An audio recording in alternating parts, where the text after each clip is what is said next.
Buenas tardes.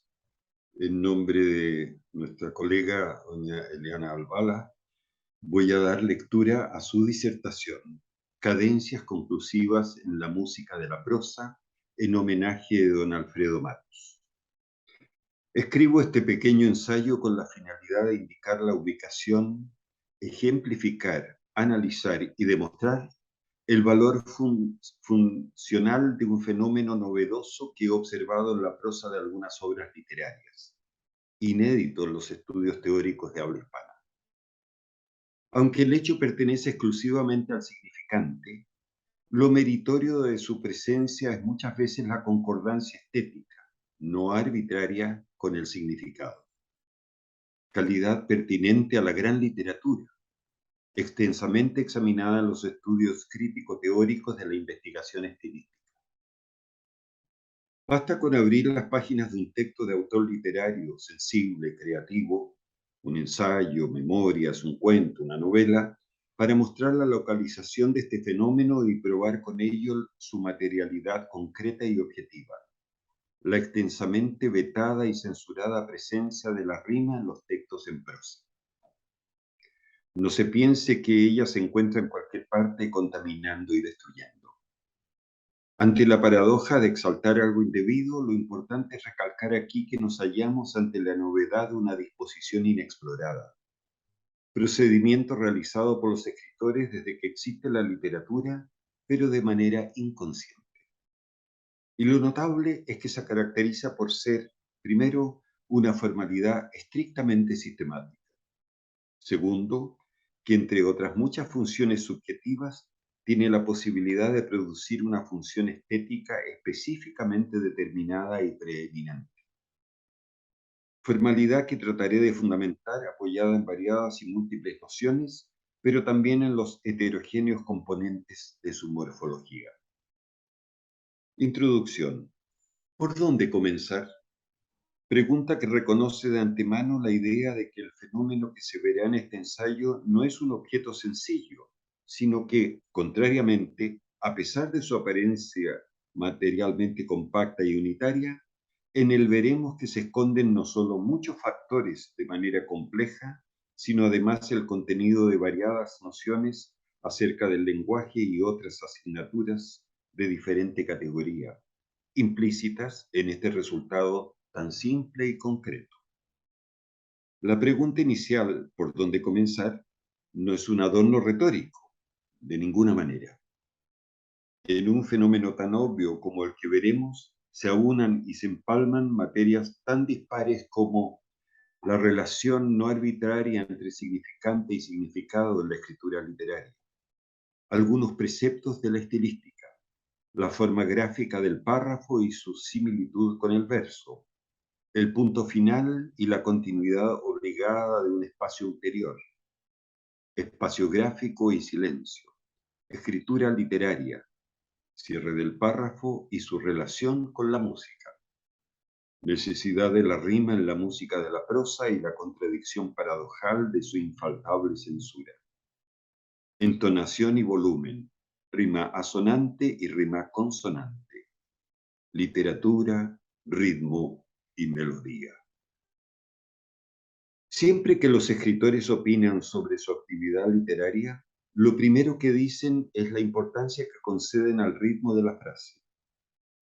Tampoco olvidan añadir otro concepto musical como sonido, entonación, armonía. A punto de comenzar este ensayo, viendo que en Chile el programa cultural 21 de la Deutsche Welle en el mes de marzo de 2020, el día 15, para ser más exacto, me sorprendí con la presencia en vivo de Colm Tóibín, famoso e importante escritor irlandés, uno de los narradores en lengua inglesa más importantes del mundo, nacido en 1955 en el sureste de Irlanda, maestro emérito de la Universidad de Columbia en Nueva York. Y lo primero que dice, antes de responder a las preguntas del traductor, y hablando de la creación literaria como acto de libertad, dice, la escritura, igual que la música, se basa en el ritmo. No es el intelecto lo que te hace seguir leyendo, Es el ritmo el que te obliga a continuar. Si observamos bien lo que dicen otros escritores y también algunos que no lo dicen, vemos que ese cuidado del ritmo, esa alabanza de su propia sonoridad, concede al ritmo un valor insustituible. Por esto me llama la atención el hecho de que, entre muchos otros, solo 2 libros de fonología conceden unas pocas páginas sin mayor dedicación ni mucho desarrollo a esta noción fundamental, aunque desde el punto de vista gramatical ha sido tratada con mayor interés por Gil y por Amado Alonso. Aquellos 2 libros antes mencionados corresponden a la RAE y Halvor Faith de 2018. El brillante y prolífico narrador mexicano Carlos Fuentes acostumbra a experimentar diferentes modalidades lingüísticas y estructurales en cada una de sus obras. Conozco toda su producción y solamente en Gringo Viejo, en sus primeras 12 páginas, me ha llamado profundamente la atención una prosa donde la rima consonante y las palabras repetidas abundan en exceso. Aquí parece haber de parte del escritor ya no un deseo de ritmo, sino una ardiente urgencia de melodía. Doy algunos ejemplos. En la página 4 se repite 10 veces la palabra frontera en un espacio de solo 8 líneas. En la página 7 se acumula la siguiente rima en solo 2 líneas: poblaciones, fundaciones, disoluciones, depresiones, hombres. Los ejemplos anteriores solo ilustran la atmósfera del comienzo del texto en general, pero además se encuentran otros muchos casos parecidos en cualquier parte de las páginas. Sin embargo, más adelante me doy cuenta de que la rima se concentra al final de los párrafos. Sin embargo, no me basta con saber que el fenómeno existe de manera común en los buenos escritores, solo como producto de su sentido musical. Hay que estudiar este proceso para saber por qué precisamente todo se relaciona con el párrafo, la cadencia final y la rima asonante. Todavía en Gringo Viejo observo que la palabra final de cada párrafo rima mínimamente con otra anterior, pero bastante cercana, a no menos de 3 o 4 líneas desde la palabra final. Digo mínimamente porque en muchos casos las palabras que riman son muchas más que 2. Sucede que al leer las pocas líneas donde se encuentra la rima, sin necesidad de hacerlo en voz alta, sentimos claramente un retintín sonoro, una armonía terminal, una conclusión que nos induce al aplauso, como cuando escuchamos el final de una melodía. Si frente a un párrafo rimado nos impresiona el mismo impacto que cuando finalizó una melodía, se piensa de inmediato si la rima, como técnica de finalización, tendrá alguna equivalencia o relación con la manera de finalizar una sonata o los fragmentos de una sinfonía. Por esta razón me acerco a 2 músicos, una destacada concertista de piano, Verónica Weisbuch, chilena, y un joven compositor mexicano, Cristian Iñiguez, con importantes trabajos realizados para el cine de su país. Ambos dicen que los músicos aprenden en sus estudios superiores, como compositores o ejecutantes, las diferentes técnicas con que termina una composición musical. No es algo sencillo y difícil de explicar a personas que no sean conocedoras de estos temas. Son muchos los factores que influyen en los compases finales. Me explican términos que me habría gustado exponer aquí, eh, naturalmente para comprenderlos mejor, pero que solo puedo repetir. A esta materia pertenecen nociones como distribución rítmica y melódica, que es, según mis 2 entrevistados, tal vez lo más parecido a la rima. Tónica final, función dominante, cadencias conclusivas, acordes, escalas, melodía, motivo, progresión, grados tensionales y muchos vocablos básicos más implícitos en estos conceptos. Cierre temático y musical del párrafo. Volviendo a nuestros escritores, junto con el deseo abstracto, sentimental y subjetivo de seguir un ritmo y cuidarlo hasta impedir que nadie lo transforme, se está hablando también de la importancia sonora de los párrafos, aunque ninguno lo haya expresado abiertamente. Leyendo párrafos y párrafos, no queda la menor duda de que sus rimas nos están diciendo claramente que aquí concluye musicalmente el párrafo. Pero sabíamos desde hace mucho tiempo que aquí también concluye lo textual de su contenido. Hay, por tanto, en este caso, una magnífica coincidencia entre el significado y el significante, cosa que sucede exclusivamente cuando hay rima en los párrafos. El párrafo exige la presencia del punto final, pide a la entonación que reitere, confirme y afirme musicalmente su significado. Sin ir más lejos, solo en Cortázar hemos encontrado este deseo explícito que muchos otros escritores buscan y realizan, aunque no opinen sobre el tema. Dice Cortázar, cuando escribo un cuento y me acerco a su desenlace, al momento en que todo sube como una ola y la ola se va a romper, dejo salir lo que estoy diciendo, no lo pienso, porque eso viene envuelto en una pulsación de tipo musical. He aquí el tema de este pequeño ensayo: exponer y explicar el procedimiento que le permite al escritor indicar la finalización sonora de un determinado conjunto de palabras que también finalizan la explícita expresión de una determinada materia. Así como lo sabe el músico que domina su arte, lo ignora de manera consciente el escritor. Digo de manera consciente porque intuitivamente lo viene practicando desde hace mucho, mucho tiempo.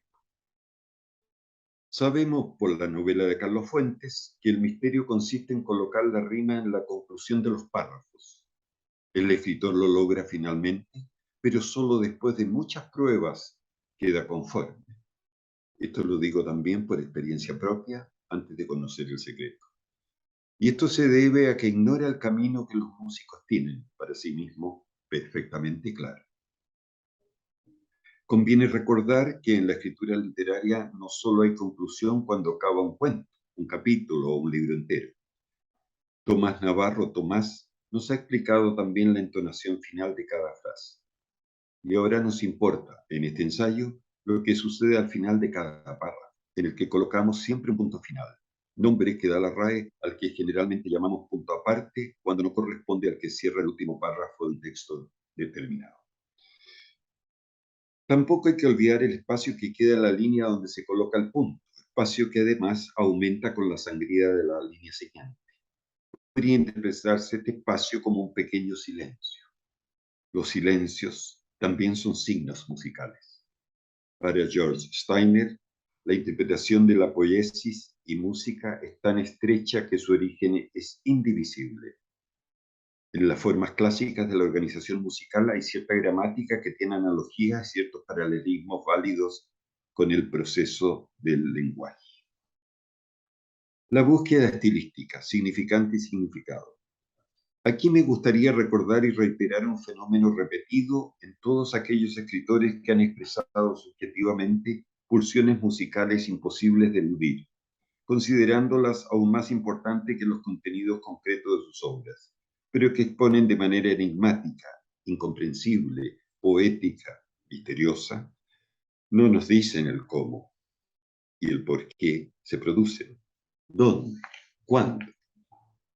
Precisamente creo que mi aporte esta vez pretende especificar y definir el producto concreto que buscan inconscientemente todos los grandes escritores.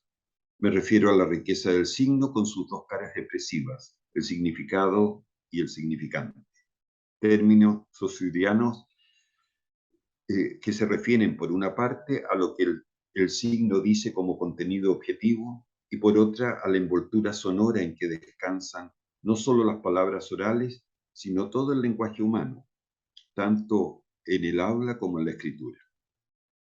La mayoría de los escritores aspira a esta coincidencia, significante y significado, tal vez de manera ingenua, desde un impulso exclusivamente personal, buscando un logro individual, original e inédito, sin saber que la ciencia de la literatura, y especialmente la estilística, ha llegado a la conclusión de que una obra que amalgama en un todo su expresión estética está muy cerca de convertirse en una obra de arte. El gran poeta y crítico español Amado Alonso, en su famosa obra Materia y Forma en Poesía, incluye un importante texto denominado Carta a Alfonso Reyes sobre la estilística. Postura crítica nacida en 1925, bautizada por Charles Bailly en su libro Pratique de stylistique francés y el lenguaje y la vida. Amado Alonso intenta explicar los dichos a Alfonso Reyes. Finalmente, después de un gran esfuerzo infructuoso, pleno de reiteradas y numerosas subjetividades, la verdadera importancia de esta nueva corriente crítica que consiste en el estudio de la totalidad del sistema expresivo de una obra o de un autor. Los factores valiosos que apoyan, en el caso de esta obra, estudian los siguientes aspectos. Una unidad en que la materia se observa desde el significado en dos de sus vertientes, la significación y la expresión, términos que nos resultan más fáciles de comprender mediante la denominación sociediana de denotación y connotación, entendiendo por la primera lo que la obra muestra desde un principio, desde lo inmediato y más obvio, y la segunda como las sugerencias emocionales y afectivas implícitas en la riqueza de la expresión. Segundo, donde la forma será vista desde el significante deliberado, no arbitrario, de la sintaxis literaria. Ha dicho, sí, desde el punto de vista léxico, que la relación significado-significante de las palabras es arbitraria. Y tercero, finalmente los teóricos de la estilística concluyen afirmando que la íntima e indestructible relación entre materia y forma establece una estructura indivisible a la que denominan forma. Esto explica el nombre de la teoría. Sus autores definen el estilo como forma de la totalidad expresiva de la obra. Algunos párrafos de Julio Cortázar. Un primer párrafo de La noche boca arriba. El sol se filtraba entre los edificios del centro y él, porque para sí mismo, para ir pensando, no tenía nombre, montó en la máquina saboreando el paseo. La moto ronroneaba entre sus piernas y un viento fresco le chicoteaba los pantalones.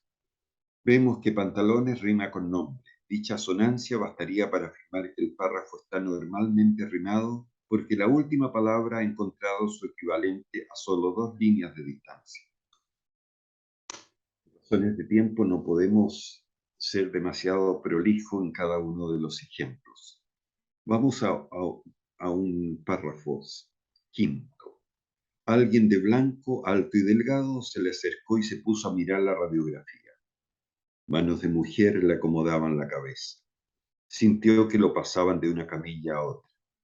El hombre de blanco se le acercó otra vez, sonriendo, con algo que le brillaba en la mano derecha. Le palmeó la mejilla e hizo una seña a alguien parado atrás. En los párrafos siguientes sucede lo mismo, la palabra final con su equivalente de manera asonante y algunas otras que constituyen una segunda rima. Continúa el texto dando otros ejemplos que nos vamos a tener que saltar en esta oportunidad. El último párrafo 15º. Absurdo como todos los sueños. Un sueño en el que había andado por extrañas avenidas de una ciudad asombrosa, con luces verdes y rojas que ardían sin llama ni humo, con un enorme insecto de metal que zumbaba bajo las piernas. En la mentira infinita de ese sueño también lo habían alzado del suelo. También alguien se le había acercado con un cuchillo en la mano, a él tendido boca arriba, a él boca arriba con los ojos cerrados entre las hogueras.